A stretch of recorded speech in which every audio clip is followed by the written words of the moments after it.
both of you, was it just a matter of getting hot shooting, or were you getting better looks than you had in previous games? I think it was just getting hot and getting the right looks and taking the right ones. We did a good job of pulling on the backside, their spot, and had to decide between our role, our big man, and us coming on the backside. So we did a good job repping that out in practice and finding the right shots. But I mean, I feel like everybody just kind of got in the rhythm. Everyone was touching it and sharing the ball really well. Yeah, like Gabe said, we did a really good job. I think the point guards in particular and all the guards all around were doing a really good job reading the backside, because we talked about it a lot all week, how the backside threes will be open. So I'm just glad me and GK were able to capitalize this game.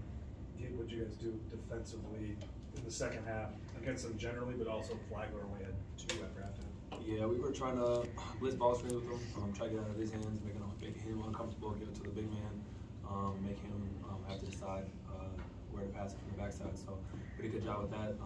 Rob, Shoon, Haas, TK did a great job of making him uncomfortable, and helped our back line really make it easy for us to come up and take a charge or rotate on the backside.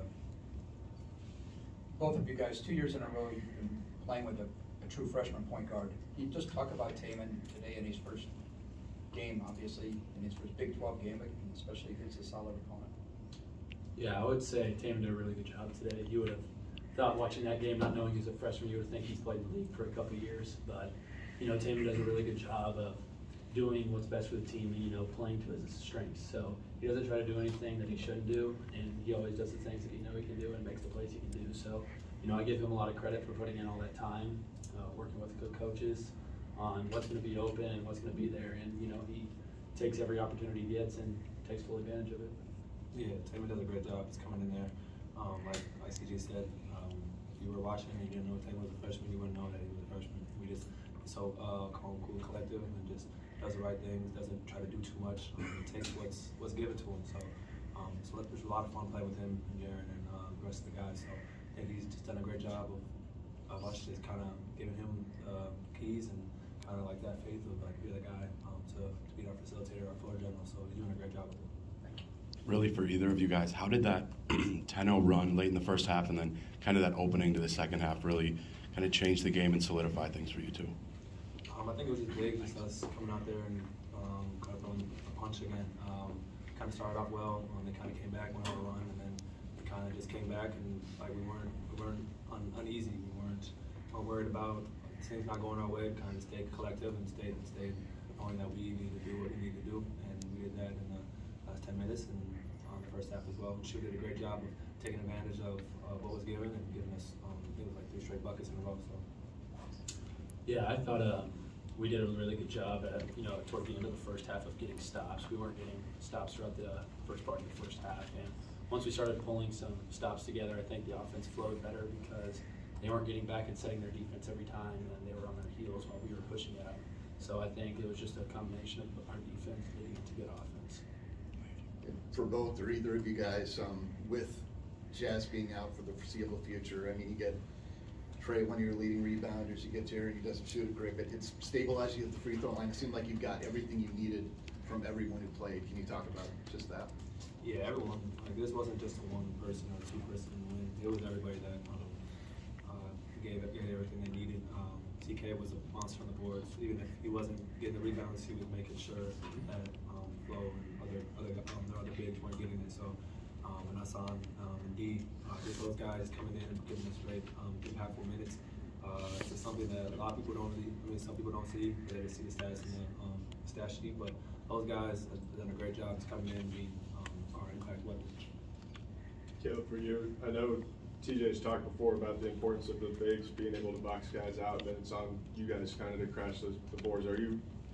Has that been more of a concerted thing for you that you're trying to get on the glass and trying to make an impact in that area? Yeah, TJ always talks about us guards being able to rebound down, and you know he emphasizes it a lot. And I just feel like I needed to do a better job in the first half of the year of rebounding down. And you know our bigs do a good job of rebounding or boxing out, excuse me. And you know I feel like it's our job to come clean them up and come get the rebound. You know we're low in the country right now in defensive rebounding, so even this week coming up, they've been really emphasizing how much better our defense would be if our defensive rebounding was taken out a notch. Is that something that maybe even you know, last year you had Isaiah, who was obviously a really good rebounder for you guys. I mean, was that something that's like that you all had to kind of grow into a little bit? You hadn't been in that position. You had to be a go-to rebounder, I guess. Yeah, a little bit different with Isaiah. He's a little bit more athletic. Yeah. So he didn't have to box out. He could just jump up and go grab it. But, you know, just trying to help our bigs out.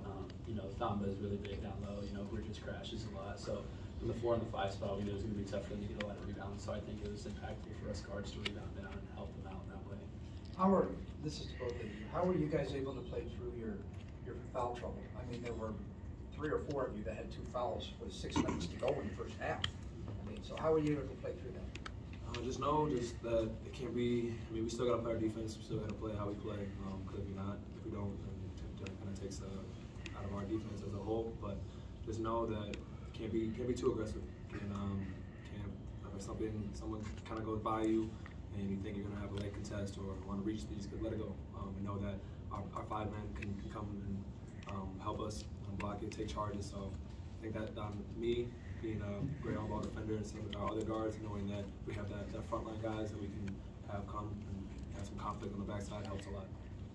Even with 4 guards in the starting lineup, how were you able to win the battle in the paint?